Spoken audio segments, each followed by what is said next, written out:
Hey everyone, hopefully I'm live. This is my first live stream in a long time. I've been a very busy man, not only with my profession, with my job at work, but also at home. I've been making myself a fully modified arcade one-up. I think I've shown this several times, but I've never shown it in this state. This now is perhaps very close to the final state I need it in, albeit with additional software being added later. I'll just try and get the smooth running of this so you can have a really good look. So it's an arcade one-up with a custom riser at the bottom. This has been made by a guy in the local town where I live in Blackburn. Look him up on eBay. He makes these great things and ships them in the UK. For those outside of the UK, you can pick these up elsewhere. Certainly in the US, they're quite widespread.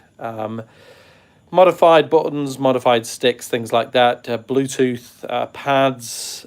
We've got a little keyboard, which is helpful, especially when using 8-bit computers where we have to kind of type things in. So that has a mouse, a trackpad on there as well. Again, all that connected up via a dongle. The screen is a stock screen. I've not changed that. It's still the same screen. I've just put a nice custom, I'll just get a bit closer here. I've got a nice custom background on there. And I've obviously got the MiSTer device running right now. The MiSTer device is a common device. You can do a search on YouTube for this. It gives you cycle accurate, recreation of old devices. So on this, I've got arcade machines in there. I've also got various computers from Commodore 64s, Amstrads, Amigas, MSX machines, and kind of Sinclair ZX Spectrums as well. In the consoles, we've got Neo Geo, Super Nintendo, NES, Sega machines, Atari machines, TurboGrafx, etc. So there's plenty on there, but all of that cycle accurate. What that means is there's no lag at all, really, between hitting the buttons and things moving. It's better than a Raspberry Pi, more expensive than a Raspberry Pi, but it's certainly well worth it. This is connected up at the top here to a network, so obviously I can do updates. It's got a Bluetooth dongle in there, and I've got the full memory, 128 megabytes, so I can run all of the cores. And of course, I've again just labeled this arcade one-up for what it is. At the top, I've got a little kind of sign there, but ultimately I'm going to be going through the machine. So let me just pull back and turn this machine around. Apologies if there's any noise in the background. That's a washing machine. But I'll just turn this thing around now. So one of the things that I did with this is I actually mounted it on casters. So I'll just move, let's keep that up there. So this has actually got 4 casters on the bottom so that I can fully move this around. So what we're looking at in the back here, in the center, we can see like a huge subwoofer.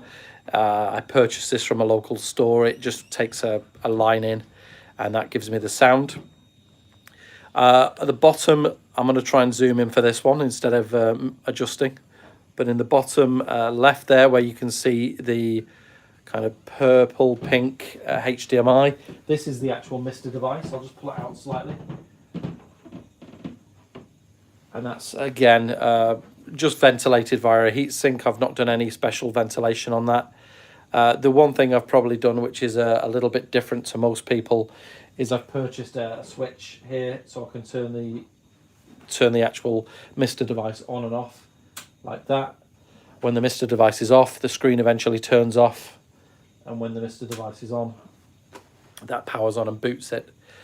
Across on the right hand side, you're going to see what looks like a nunchuck or a Wiimote holder, and you'd be quite right to think it's a Wiimote holder. This is what I charge the Wiimote with, which allows me to play light gun games like Duck Hunt on an LCD. We'll go back the front later and take a good look at this, but ultimately I just take it out of this Datel holder, and this is a nice little adapter, if you like, to play light gun games. So I'll keep that at the bottom because it's less useful. I've made myself a little shelf, which I'll just pull out here and show you. So this is a little shelf here which I keep the retro controllers in there, USB adapters, things like that. So I've got an original Super Nintendo joypad, and that plugs into a USB adapter, and it looks like it's already plugged in there. So yeah, I can just play with wired controllers. Inside there, I also have a few other controllers. Again, you can use all kinds of things with MiSTer and with the Pi, but that's a Bluetooth PS4 controller. I have some Super NES Mini Classic controllers, as well as NES Classic controllers, but various bits and pieces I keep in here just to tuck out of the way. So that is that. On the left hand side, just up here at the top, I have, and I can't quite see it, so what I'm going to do is I am going to get a torch and shine it in there just to illuminate. One moment.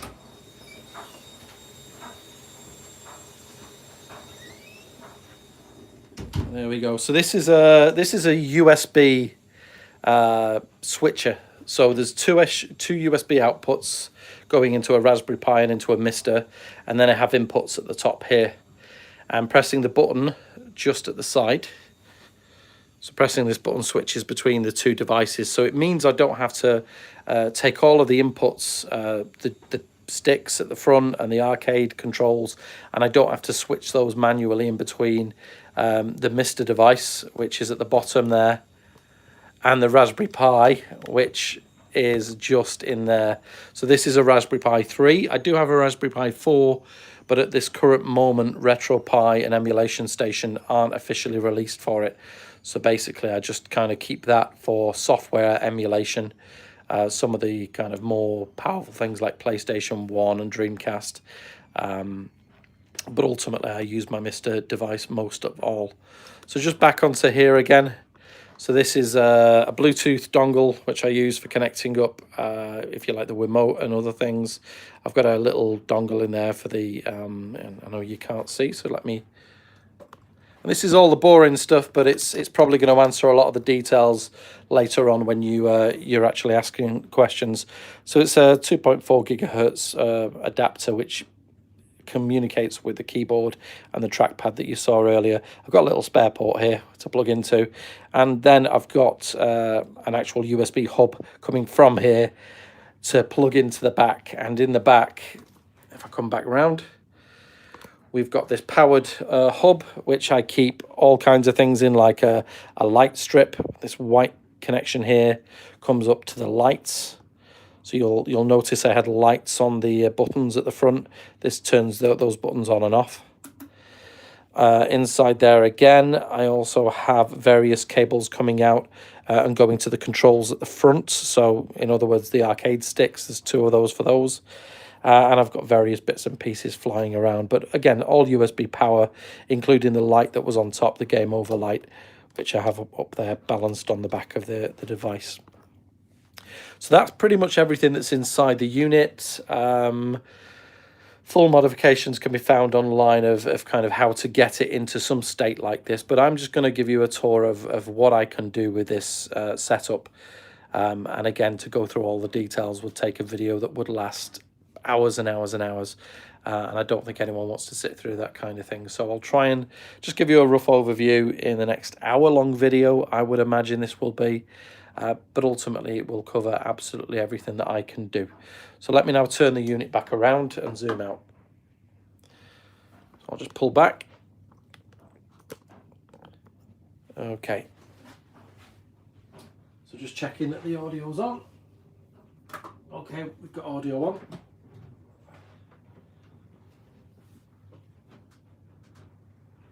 So one of the pads that I picked up recently was an M30 8-bit Do or 8-bit Do. Very good pad for playing Sega games because it's modelled off a Sega. And I think let's just dive straight in there. Let me check that I've got everything set up and you can see the screen. I'll also dim the lights in here so it's easier to see everything at the same time. Alexa, turn off the big light.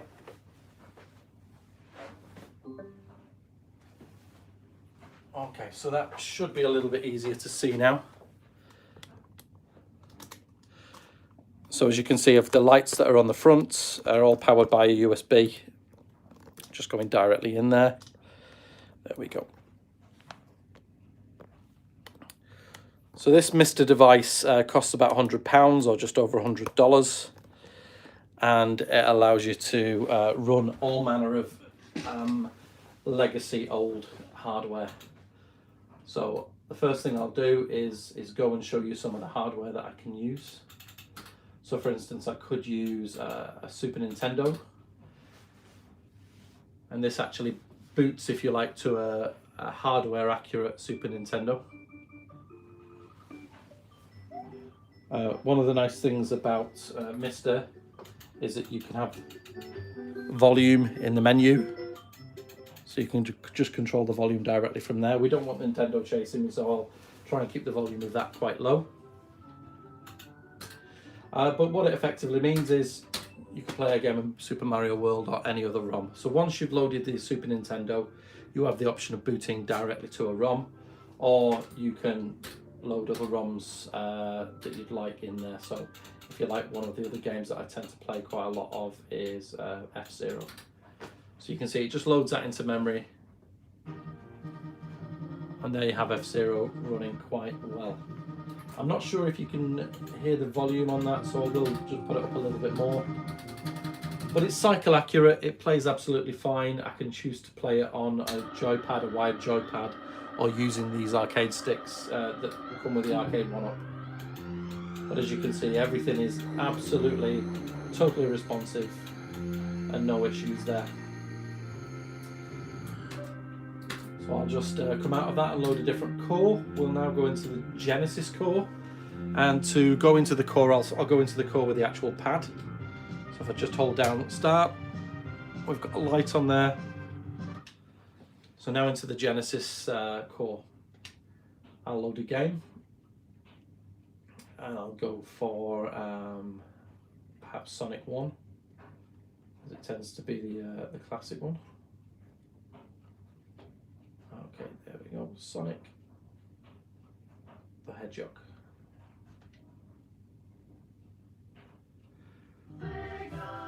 Now some of the options that you have on this kind of thing is to change the region. So I'll just zoom in there on the region. Or it can also detect the region. You can also save the state of the game if it used a save state, change between 3-button and 6-button pad, have a multi-tap in there, and various other things. But all of this, again, cycle accurate. That's the whole purpose of MiSTer, to make sure that you know, you're not kind of getting any lag when pressing the buttons. So as you can see, Sonic booted and worked fine. We can go and take a look at another core now. The Mega CD, or the Sega CD for those outside of Europe. So I can insert a disc and we'll put Sonic CD in. Again, all of these run off an SD card that's inside MiSTer, so once you've got the initial MiSTer device and you've set everything up, it's very much like using a Raspberry Pi. There are auto-update scripts and things like that for you to use. So again, I'm just behind the camera now, but it's easy to up and down the volume. Another core to take a look at, NES. Now for this one, I could play Duck Hunt, so why not? So what I will do with this one is I will I'll just turn the light on so I can do this properly. In fact, I'll leave this until later in the video because I do need to pair the Bluetooth device up with that, because the remotes don't always pair well with MiSTer for some reason. So let's just load one of the games in here. I will take Donkey Kong. Now the screen visibility on that side, as you can see, wasn't too good, but when you use it straight on, this was the first generation cabinet, so it doesn't look its best at an angle, so please excuse the angle that this is at. I'm sure over time people will watch this video on catch up and they'll take a look at it and they'll have questions. Of course, I'll try and answer any questions that you have about this. Let me try loosen. There we go. But ultimately, yeah, it just takes all the USB encoders, puts them through various USB hubs and feeds them into a MiSTer device. The MiSTer device can be updated via the update scripts. So if we were to come out of here and reset the MiSTer, reboot the MiSTer device, we could then go to the scripts and we could say update, and this would update the software on the MiSTer device. And there's lots of other nice settings in there that you can adjust. But ultimately, you can have lots of different controllers, not only the arcade one-up-ones, but as I'm showing you now, I'm using this 8-bit Do controller. Computer-wise, it can emulate Commodore 64s. As you can see there, and you can switch between the video standard of PAL and NTSC just on the fly. I think I'll keep NTSC, it's kind of nice.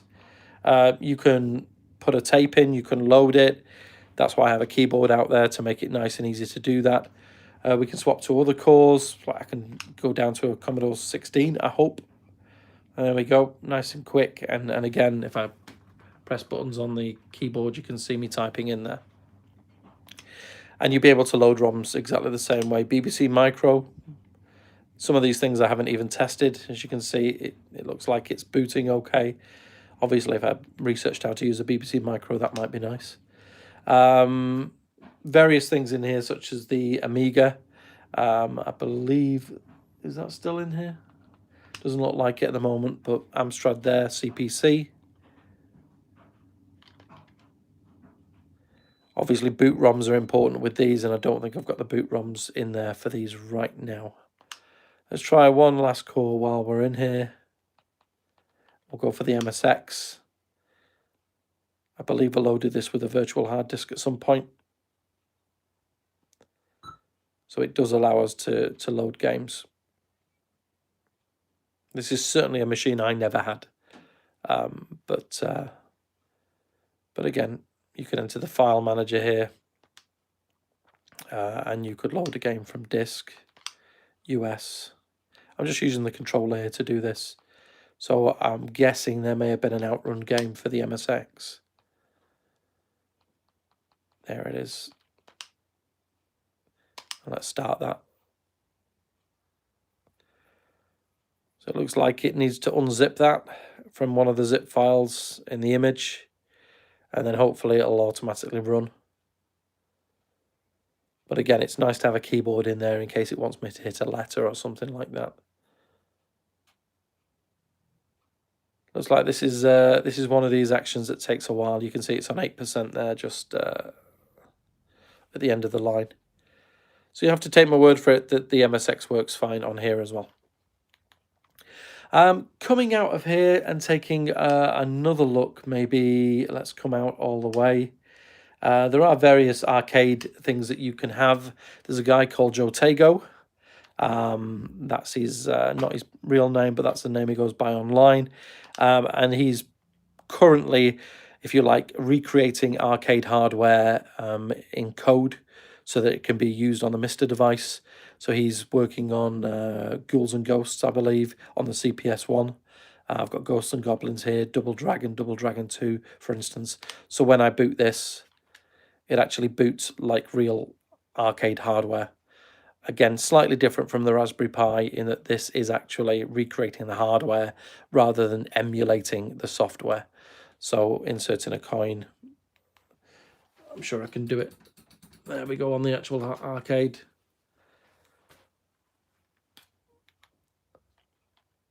Volume is all the way up by the look of it.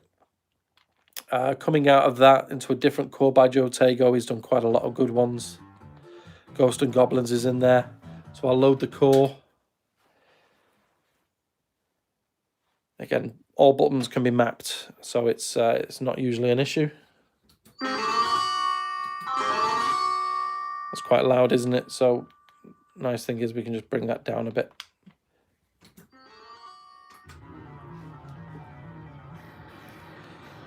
But I definitely advise, if you're going to get yourself a MiSTer device and you start getting into cores, It's very early days in the MiSTer scene, but I'm really pleased with what I'm seeing in terms of support for different hardware and different arcade cores. So that's really, really good.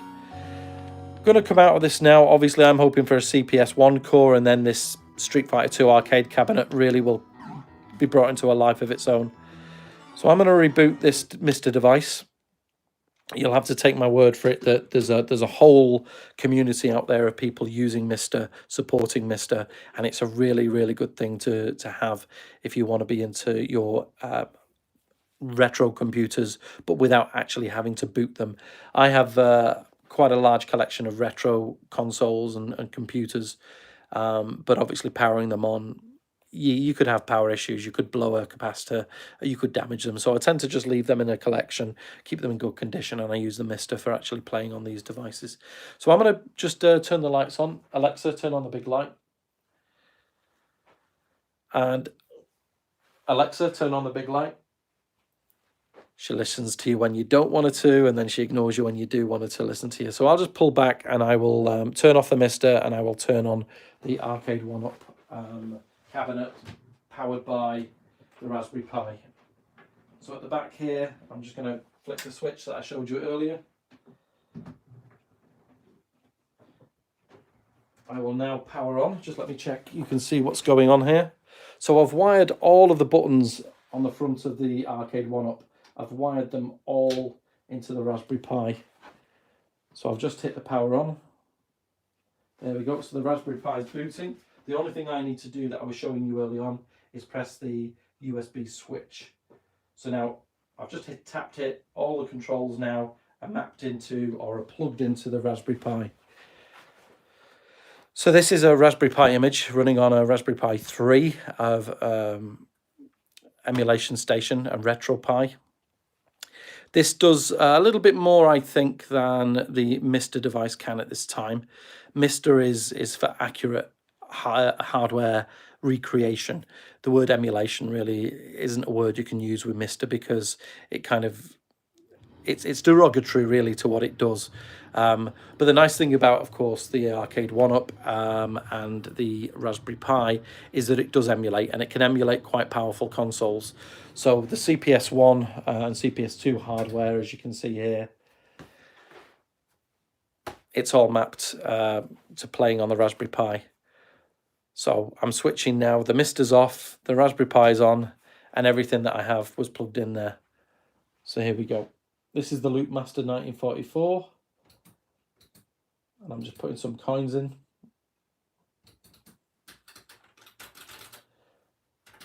So this is an arcade ROM, of course.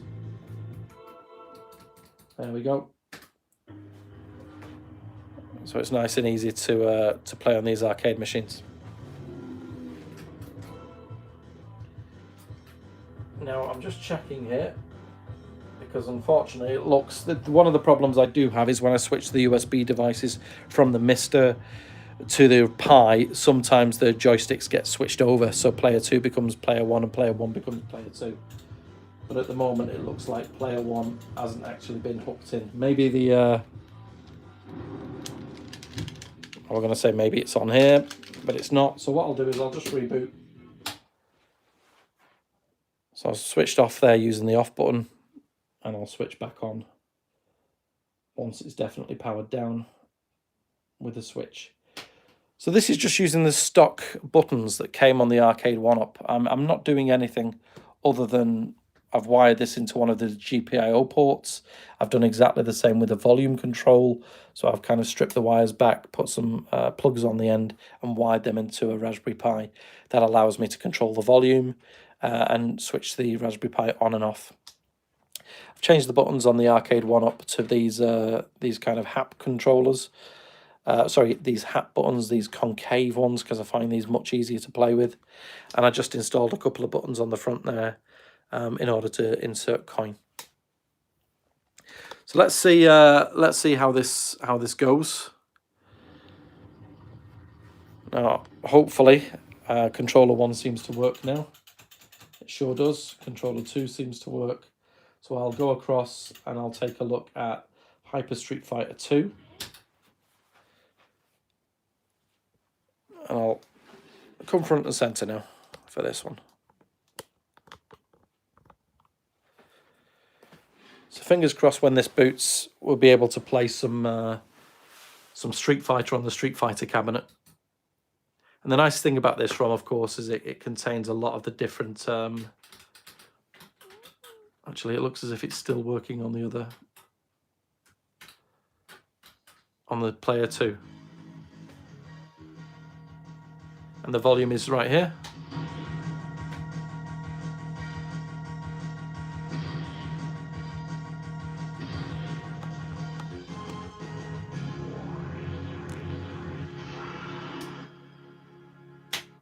So exactly the same functionality that it would have had at stock, just plugged into a Raspberry Pi. So I'm not sure what's going on with the actual one-player control at the moment. I'll probably have to check that. It's likely actually that having the Bluetooth is probably taking over from that. So let's see. Nope, that isn't working. So I've put a coin in. It's not working on that at all. I think I know what's wrong. I think I've got a USB device plugged into it. And it would be the Super Nintendo pad that I was showing earlier on in the first few minutes of the video. So if I just bring that out, hopefully that's still in view. And again, this is an original Super Nintendo pad. So there we go, original Super Nintendo pad playing on an arcade 1-up via USB.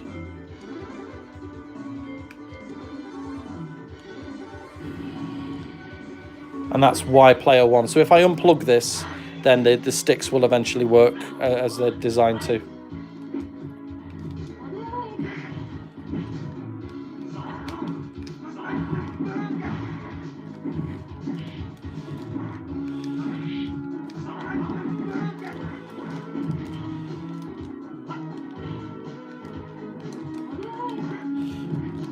Now remember, this is the arcade hardware or the arcade software running. But it's nice to play this on an arcade 1-up because the ROMs that came with it weren't especially great. I've exited out now by pressing start and select, which I have as a hotkey. And I will actually unplug the Super Nintendo pad because the point of having one of these is to use the actual hardware. So let's see what happens if I unplug this. There we go, so I've taken that one out. And I'll just put that in that basket. I think this is the reason why I have it on wheels, because then I can move it around and adjust things nice and easy. So let's see. Yep, that's still working. Let's go into a different game just to check this out. We'll go into Marvel Superheroes. So obviously the Raspberry Pi only has limitations on what it can emulate. And it can't really do Dreamcast very well, the Raspberry Pi 3 at this time. So I'm just waiting for that official image for a Raspberry Pi 4 from RetroPie, and then I'll obviously be able to emulate Dreamcast on here as well. Excellent, so that's working fine now on player 1 and on player 2. So I've pressed 1. So it looks as if they're switched across. So I'll have to sort that out, but obviously this is the problem with bespoke hardware and software. Sometimes you don't get exactly what you want. But as you can see, this is running absolutely fine.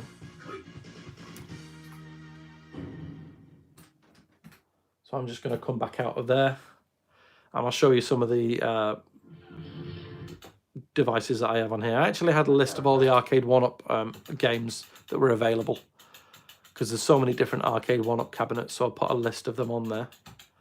All games, full list of everything that's on the machine. My favourites, some things that I play quite frequently, such as the Loop Master. As you can see, I've got some PlayStation 1 games on there, some Dodonpachi, so we could have a look at how that runs, but it's a typical shmup. Last Played as well is on there. So looking at the individual machines, we have the CPC 64 computer. A lot of arcade classics. So this is just a list of all the like main ROMs that are on there. The Atari 2600. As you can see all the artworks there as well for all the games, and a video that plays as well. As well as the 2600, we have the 5200, which I haven't got any hardware for at the moment. The 7800, the Atari Jaguar, which is quite poor for emulation. I will boot one of these. Let me boot Cannon Fodder and see what that looks like. So the problem with emulation of the Atari is that it's incredibly slow. Whereas I believe when we get it on MiSTer, it will be the same speed that the actual Atari was at the time. So you can see even the fade out there of the text and the fade in. And the sound, incredibly choppy, incredibly low frame rate for the emulation. So this really is a good example of where the MiSTer device is better than the Raspberry Pi. The emulation is up to people to emulate the software without actually designing the hardware from scratch. Whereas on MiSTer, what an engineer can do, they can design the hardware in software and then load it into the MiSTer device and recreate the hardware one-for-one speed. So that is the difference between a MiSTer device and a Raspberry Pi. Again, the Atari Jaguar is quite old hardware, and there's not really that many complex chips in there. And I'm not really putting it down, but compared to an Xbox One or a PlayStation 4, the Atari Jaguar is legacy. So you'd imagine that by the time that somebody actually scans, takes a look at all the hardware inside an Atari Jaguar, they'll be able to recreate that in the MiSTer, and we'll get one-to-one cycle accuracy on that. So that would just be totally unplayable. I wouldn't be able to play a game on the Atari Jaguar, but we've got it. We've got all the ROMs in there for when we have the RetroPie for the Raspberry Pi 4. I'm hoping that the extra power that the 4 gives will be a bit better. The Atari Lynx, the Commodore 64, and I've got tapes in there for that. The ColecoVision, Daphne, which I believe was arcade hardware for Dragon's Lair and Space Ace and the like.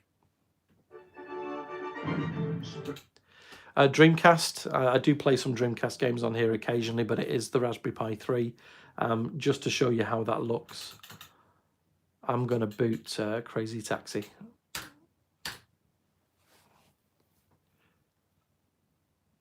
So all of these screens, they came from an Arcade 1-Up image, which I found on a website. So here we go. This is just booting nice and fast, looking good.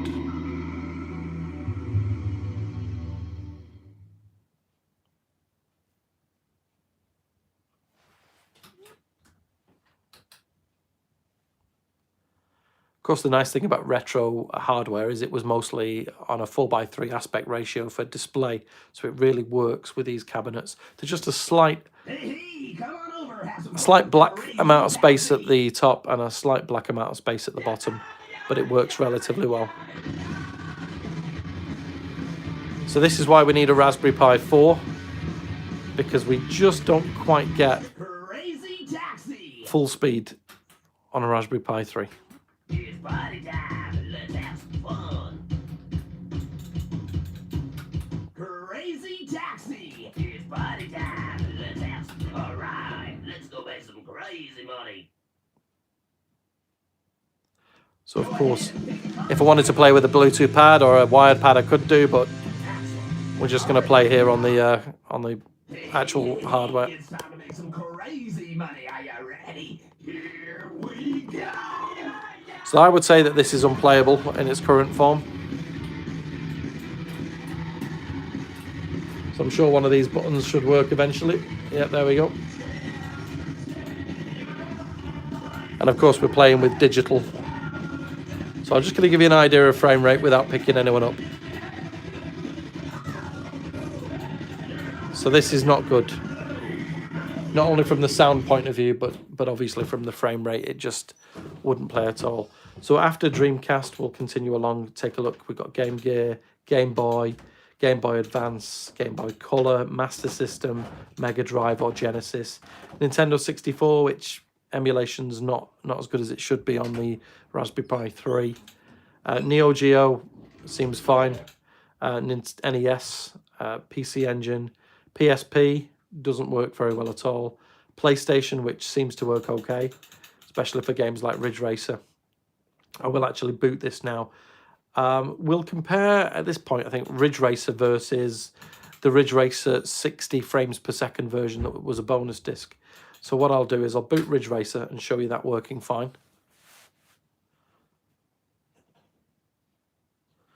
So the MiSTer device, I don't hold much hope out of getting a PS1 from MiSTer, certainly not in the next year.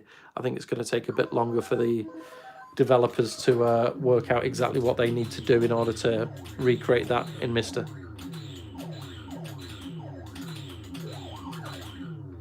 Just avoided getting shot there. Okay. So the frame rate of this isn't too bad at all. It doesn't quite play like the arcade, and the arcade version, there aren't really any emulators for it as such.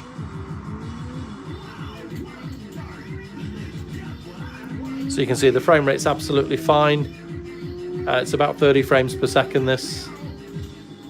But of course the graphics look a bit blocky.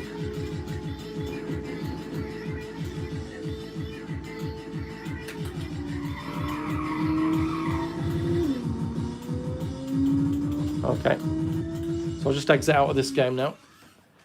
And the other version of this game is what came on a bonus disc, Ridge Racer Type 4. And this particular one has a higher frame rate and more detailed graphics. It was like a proof of concept. So this gives you more of it's a promotional premium disc. It says that it's like prototype games. It's got various different things on it, but one of the games that I were particularly interested in was Ridge Racer.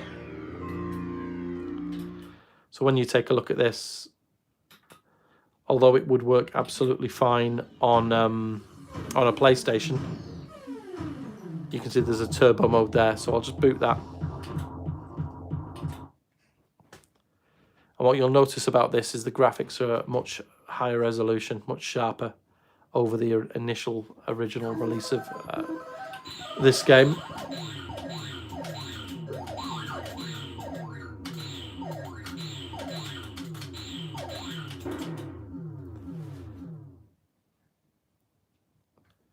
Okay, so let's just start this.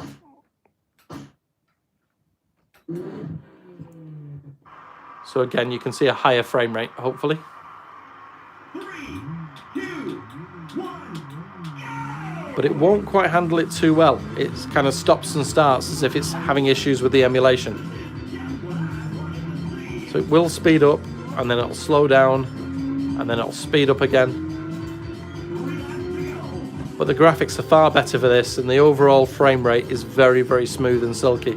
If it weren't for the poor emulation, this would be a really good version of Ridge Racer, which would be comparable to the arcade. And I've got to tell you, it's buttery smooth and really nice to play on. Apart from that slowdown. So I'll come back out of that.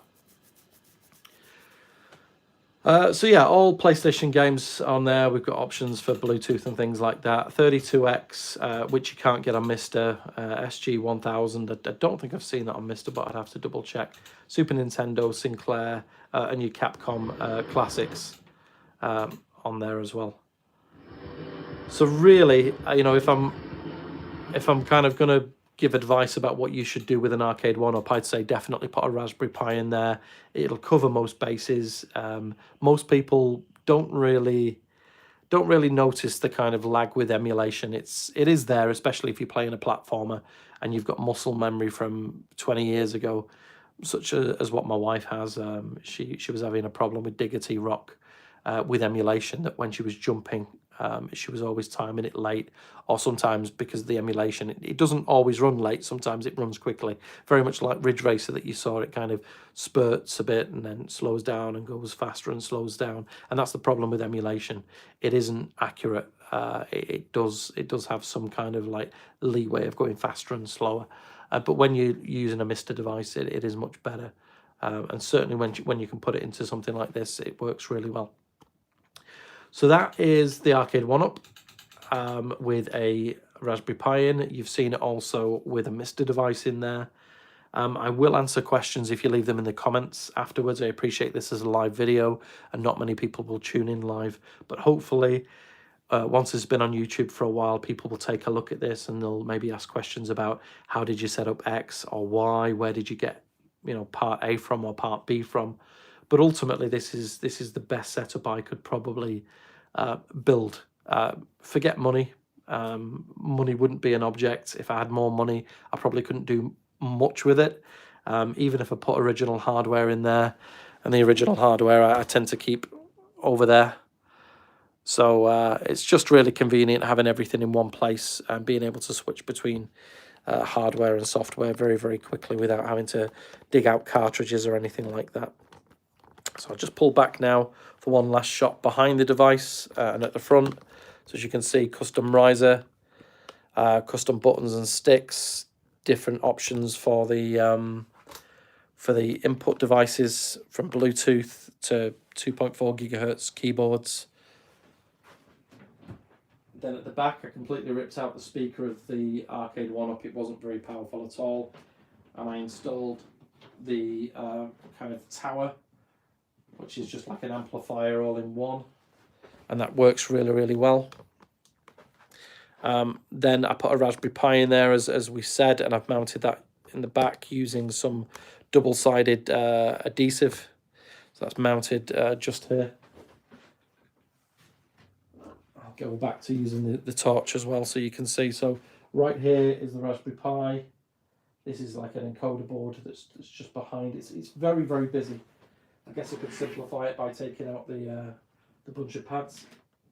I've just put a bit of cardboard across here just to make a temporary shelf, so I've got somewhere to store things.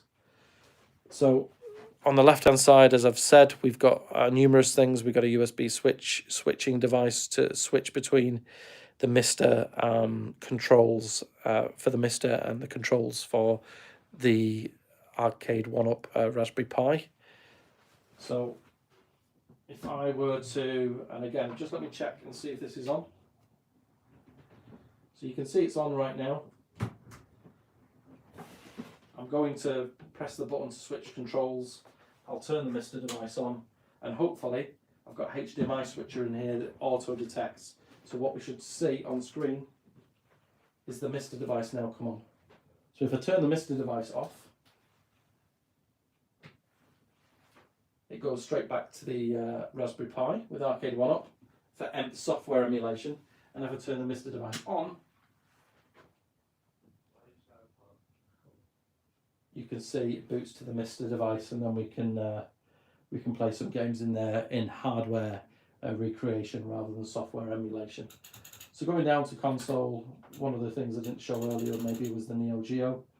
But I did promise you, I did promise you Duck Hunt. And for those that have been patient and have been scrubbing through, I'll actually get that sorted now. So I just, because it's all live and I'm not recording this and editing it, I'll actually take out the bits that we need to get this done and show you how it works.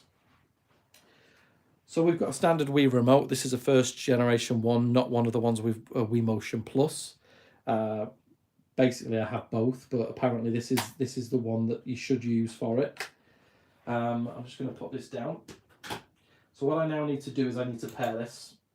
So to pair it, I have to go into the scripts and I have to hit the Bluetooth pair, but at the same time I'm going to have to put something in this in here to basically prod it. So I'll just get something to hit the button to pair it with.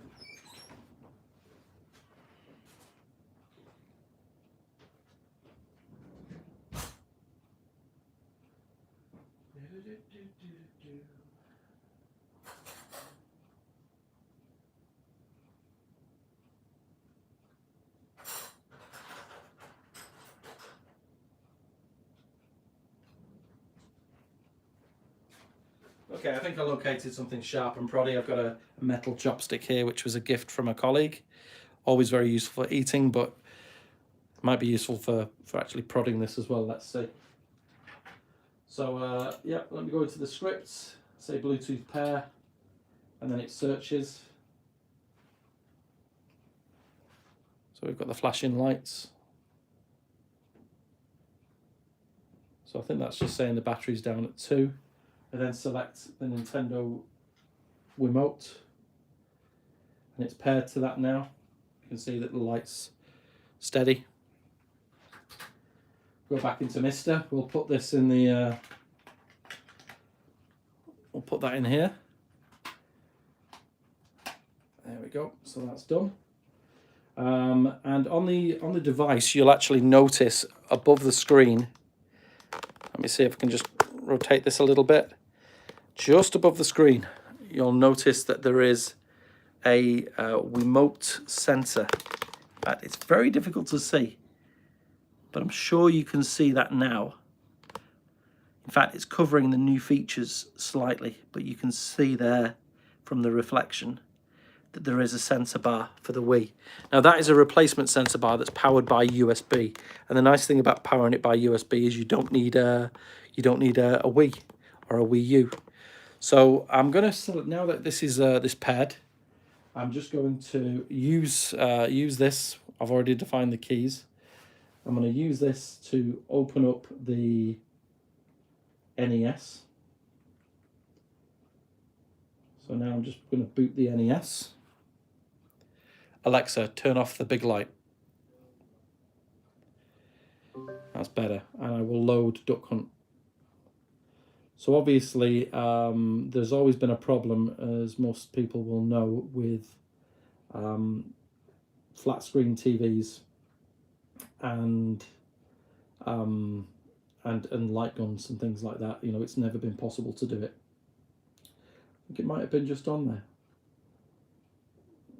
Oh, there it is. Well, there's a Japanese version, but I'm gonna go for the world version, which hopefully, or the US version maybe. Okay, so I'll just scroll down. All very boring. I'm looking for Super Mario and Duck Hunt. There it is. So now it loads up. Oh, I've actually got the 3-in-1. So you can see on the D, hopefully, I'm going to come close to show you this. So there is a mouse cursor that I've enabled. So as I wave this around, you should be able to see on the letter C a little cursor there tracking my movements. So I'm just going to pull back, tell it to launch Duck Hunt. I'll turn up the volume so you get the full experience. And now I'm about to play Duck Hunt using a Wiimote and an arcade 1-up. So let's give this a go. So I can see the cursor. Hopefully you can see that too.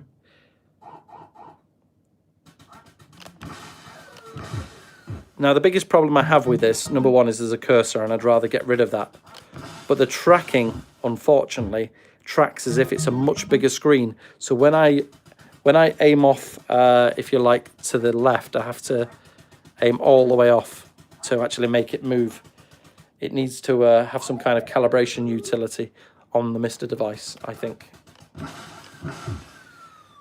So obviously, if anyone's watching with the skills to create such a calibration device, that would be really, really good. Basically, we just need to increase the sensitivity of the accelerometer, because at the moment, I'm having to aim off screen in order to actually... And again, it's not aiming in the right place. It's aiming slightly down or slightly up. But it is still usable. All you have to do is keep an eye on the cross instead of looking down the actual barrel. So hopefully, with a bit more time and a bit more patience from developers, they'll manage to get Duck Hunt working as it should be, so that you can look down the barrel of the gun and you can actually shoot the ducks like that. So I bet you didn't think you'd be watching Duck Hunt being played on a flat screen. But nice and easy, cordless.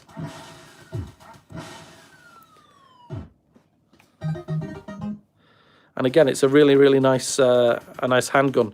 On top of that, we've got the kind of Wiimote, you know, the nunchuck built in. So I'm sure that when we want to play more arcade games later on, we'll be able to use this for other games. But at the moment, the Wiimote support is included in MiSTer, and it supports NES and Super NES.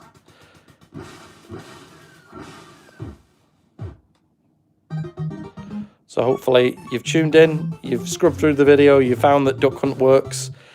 You can ask questions. I'll try and answer them in the comments afterwards. Because I'm not near a computer, I can't see if you're leaving any comments, but hopefully you are, and I'll try and have a look through them and answer them. But ultimately, the future's bright for those who have a MiSTer device, for those who have a Raspberry Pi. Hopefully they'll eventually get it working with a RetroPie on the Raspberry Pi 4. And for those that have an arcade 1-up as well, then you can do exactly what I've done and have a little arcade machine at home with light gun support, with all your favorite machines. You know, and if you want to plug in a PlayStation 3, which I've done in the past in one of my videos, you can do that. Okay, I'm just going to pause this here, and I'm going to end the video. So thanks everyone who's watched live. If anyone's watched afterwards, if you have any comments, I'll definitely try and get back to you on this. This is my current project. I've been doing this for about 6 months now. And I'm at the point where I'm happy. I know how it works. I've done everything myself, following advice from experts online. And I just can't wait for you guys to be able to set up something like this and take advantage of the MiSTer project. All right, guys, thanks very much. Until later, this has been Turbo Man signing out.